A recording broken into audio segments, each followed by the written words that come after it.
તો ઘણા બધા વિદ્યાર્થી મિત્રો આપણી સાથે એવા પણ હશે કે શરૂઆતના સમયગાળાની અંદર 5-6 એક્ઝામો આપે છે અને નિષ્ફળતાના કારણે ફિલ્ડ છોડી દે છે, કાં તો સ્પર્ધાત્મક પરીક્ષાની તૈયારી છોડી દે છે, કાં તો પછી હતાશ થઈ જાય છે. તો આની અંદર વિદ્યાર્થી મિત્રોને શું સંદેશો છે કે આની અંદર આવી બાબત થાય તો કેટલું હતાશ થવું જોઈએ આની અંદર? મારા ખુદના જીવનમાં જ આ બનાવ બનેલો જ છે કે જોવા જઈએ તો પહેલી બે એક્ઝામ આપણે ક્લિયર ના પણ કરી શકીએ, પણ ત્રીજી એક્ઝામ એનું મિનિંગ એમ નહીં કે બીજી એક્ઝામ કોઈ છે નહીં, એના પછી બી પાછળ બી કોઈ એક્ઝામ હશે, આપણે પણ પ્રયત્ન કરતું રહેવું જોઈએ. કોઈ બી એક્ઝામ હોય તો પ્રયત્ન કર્યો છે એટલે આપણને અફસોસ આગળ જઈને ના થાય. અને થર્ડ એક્ઝામ છે, ચોથી એક્ઝામ છે, એક તો ક્લિયર કરવાનો ટાર્ગેટ રાખવો જ જોઈએ કે જેથી આપણે ત્રીજી કે ચોથી એક્ઝામ આપણે ક્લિયર કરીએ. અને બીજી વસ્તુ એ કે જે જનરલી લાગતા હોય છે જોબમાં, જે 23 થી 28 વર્ષના ગાળા વચ્ચે બધા કેન્ડિડેટ હોય છે લાગતા હોય છે કે જે તમારું આમ જોવા જઈએ તો 58 વર્ષ સુધી જોબ સિક્યુરિટી તમને ગવર્મેન્ટ આપે છે. તો તમારા 6 મહિનાની પ્રિપેરેશનમાં તમે કવર કરી જ શકો છો સિલેબસ, પણ તમારું વર્ષ 2 વર્ષ વધારે થાય તો કોઈ ચિંતા કરવાની એટલી બધી જરૂર નહીં.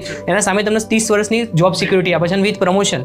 અને પ્રાઇવેટ સેક્ટરમાં તમારી એફિશિયન્સી ઘટી તો પછી તમારું એ પ્રમાણે પ્રમોશન બી ઓછું જ રહેશે. ઓકે.